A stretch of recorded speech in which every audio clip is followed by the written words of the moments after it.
The Gamasutra job board is the most diverse, active and established board of its kind for the video game industry. Here is just one of the many positions being advertised right now. Location: Culver City, California. We are looking for a details-oriented person to help keep us at our best, someone who can catch and address problems quickly and effectively, can communicate with anyone on the team to get results, and has a deep understanding of our production process. Come help us build better things. Please see our most recent review of our new game here. Your role, requirements, bonus. Interested? Apply now. Whether you are just starting out, looking for something new, or just seeing what's out there, the Gamasutra job board is the place where game developers move ahead in their careers. Gamasutra's job board is the most diverse, most active, and most established board of its kind in the video game industry, serving companies of all sizes, from indie to AAA. Looking for a new job? Get started here. Are you a recruiter looking for talent? Post jobs here. Pokemon Go quickly became a sensation after it launched in 2016, but it was not until last year that it was updated with a directly competitive player versus player combat system, and we'll get an inside look at that system if you come to the 2019 Game Developers Conference in San Francisco next week. That's where Niantic Rob Josti will be presenting a special module, Summit Talk on When Trainers Eyes Meet, Creating Real-Time Combat for Pokemon Go, in which he will discuss why Niantic chose to build this new feature at this point in the game's life cycle, and what decisions were made to make the feature true to its roots in the Pokemon franchise, while also creating a foundation for further game development in a live, growing game. This is a particularly great talk for developers and product managers working on live service games who are interested in what it takes to add new core gameplay to existing game ecosystems. But anyone with an interest in Pokemon Go should walk away with some useful insights. Do not miss it. For further details on this talk, and the many more in store for you at the show, check out THEGTC 2019 session scheduler. There you can begin to lay out your GD 2019, which takes place March 18th through the 22nd at the newly renovated Moscone Center in San Francisco. Bring your team to GD, register a group of 10 or more and save 10% on conference passes. Learn more. For more details on GDC 2019, visit the show's official website, or subscribe to regular updates via Facebook, Twitter, OS. Gamasutra and GD are sibling organizations under parent company Informa. Chinese regulators are slowly working their way through the backlog of game approval applications that piled up during the approval freeze that spanned most of 2018. For the first time in the month since the process started up again, the Chinese game giants Tencent and NetEase have had a handful of titles approved for release and monetization. Those approvals are good news for Tencent and those banking on the company to see their own titles eventually released in China. But, as noted by Nikkei, neither of Tencent's approved games are notably heavy hitters. More specifically, neither game is PoMobile, a mobile title that launched midway through 2018 and has yet to be approved for monetization in China, thanks to last year's freeze.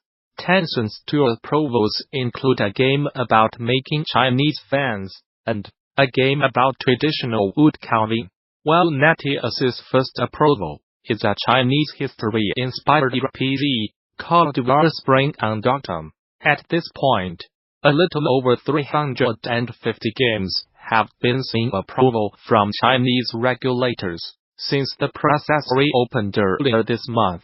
After a 9-month-long halt, the State Administration of Press and Publications, the government branch now tasked with overseeing that process, says it plans to work through games in the order the original applications were filed during last year's freeze.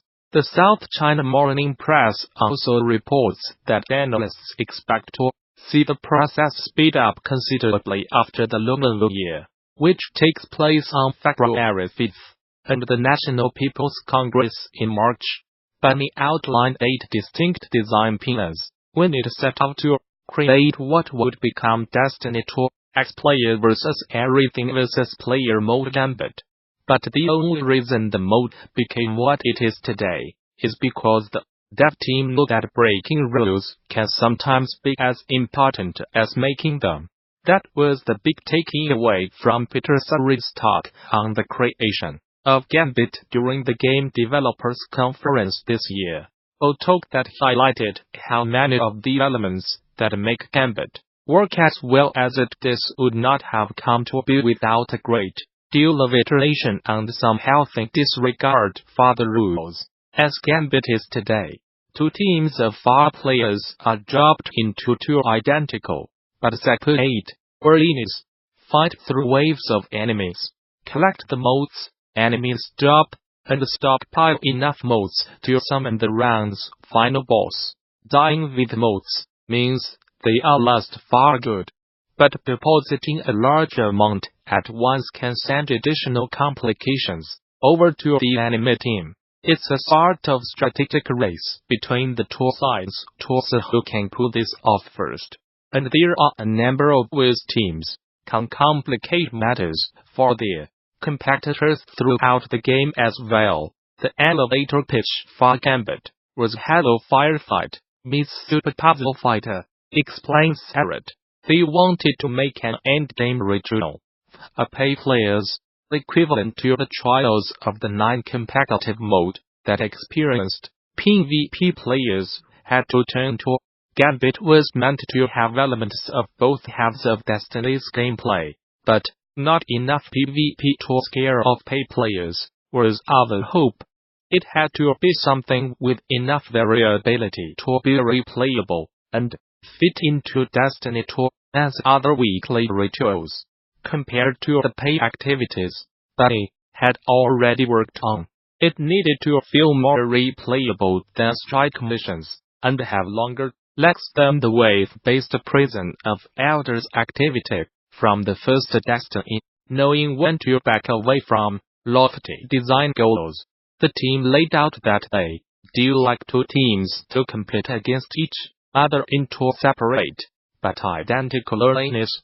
But the prototypes they built by sticking to those pillars struggled to capture the competitiveness that they were going for in the activity. If I cannot see the other team, why do I care about them?